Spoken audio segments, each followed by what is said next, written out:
Night mail is the second poem of book 3 class first year. Syllabus में इस poem का कुछ हिस्सा दिया गया है। The poem is written by W.H. Auden. This poem was written for the closing scene of this movie with the same name, The Night Mail. Night mail नाम की ही एक मूवी के क्लोजिंग सीन के लिए इस पोएम को लिखा गया था in 1930. We find a good rhyming scheme here in this poem. The lines simply describe the path of the train and variety of mail it carries with it. Night mail एक train है जो कि mail को carry करती है। Mail जिसे हम उर्दू में हम डाक कहते हैं। And it travels at night, रात के वक्त ये सफ़र करती है from England to Scotland.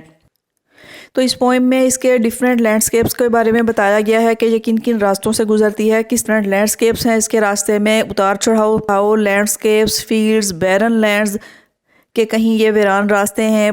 Time the path is smooth, it moves on steadily, लेकिन ये स्टेडीली और एक मुस्तकिल रफ्तार के साथ अपने रास्ते पर चलती है और अपने रास्ते से गुजरती है। Its path is lonely, its seats are empty, but it is alive and moves towards its destination. In this way, symbolically, some critics describes it as a symbol of life.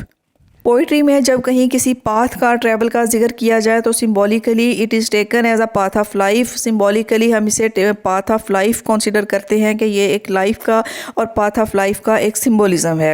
And different landscapes on its path symbolise different phases of life, different phases in human life, but it moves steadily and it moves towards its destination. That there are ups and downs, there are difficulties in our lives, there are ups and downs. Sometime path of life can be difficult, but life moves on towards its destination. ज़िंदगी अपनी destination की तरफ बढ़ती चली जाती है।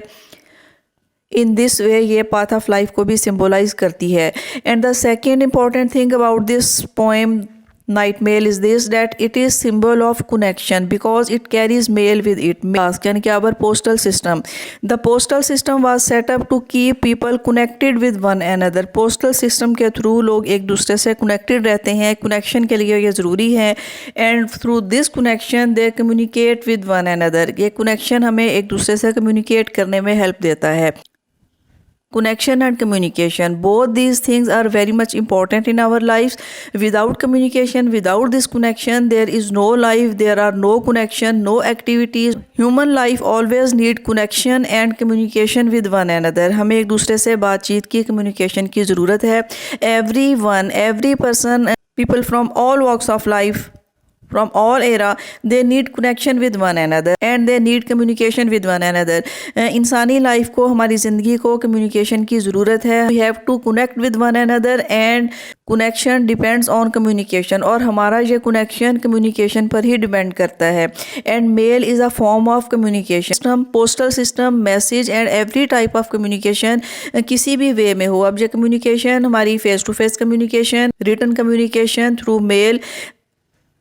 Nowadays we find email, mean के electronic mail. In olden time postal system was set up to keep people connected with one another. Why we need connection? Because connection is life and we feel connected when we communicate with one another. हम उस वक्त feel करते हैं कि इंसान उस वक्त एक दूसरे से हम लोग कनेक्ट फील करते हैं when we communicate with one another, जब हम एक दूसरे से कम्युनिकेट करते हैं, बात करते हैं और मैसेज पहुंचता है। Everyone likes feel connected, people wait for their mail and they feel happy when they receive their mail. तो इस पोएम में हम ये भी देखते हैं कि night mail carries with it different types of mail and everyone awaits for his or her mail. Different status of life and people living at different parts on this land await for their mail, वो अपनी mail को लिए wait करते हैं, receive करते हैं। They feel happy, they feel connected and in this way they see that night mail, the train that carries this mail, it is important because they keep people connected with one another. ये एक दूसरे से connect रखती है। तो आइए poem start करते हैं, देखते हैं इसकी लाइन्स। The first couplet,